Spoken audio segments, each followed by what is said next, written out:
This question is from NEET 2020 examination.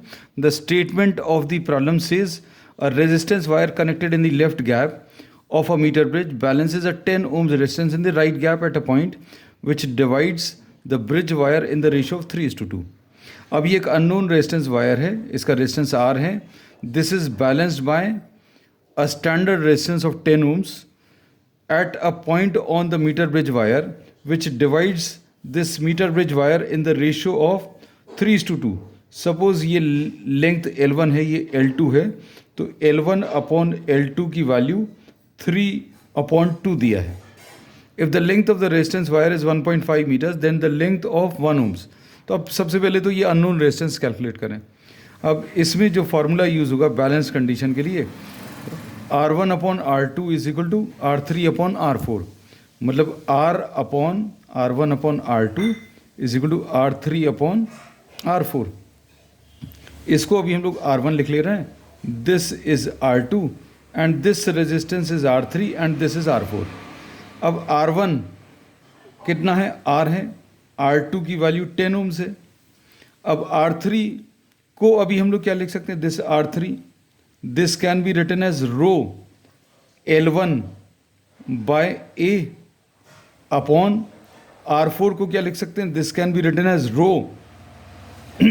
L2 by A. अब इसमें rho और A same है क्योंकि सेम वायर के दो पार्ट्स हैं. अब R upon 10 will be equal to L1 upon L2. तो L1 अपॉन L2 की वैल्यू दी है 3/2. अब इसको सॉल्व करने पर R की वैल्यू 3 इंटू 10 डिवाइडेड बाई 2. ये कितना? 2 5 तो अननोन रेजिस्टेंस 15 ohms आ जाएगा. अब इन्होंने बोला है कि this unknown resistance is having a length of 1.5 metres. ये जो अननोन रेजिस्टेंस है इसकी लेंथ 1.5 मीटर्स है. तो 1.5 मीटर्स लेंथ का जो रेजिस्टेंस है वो 15 ohms है. हम लोगों को 1 मीटर का बताना है.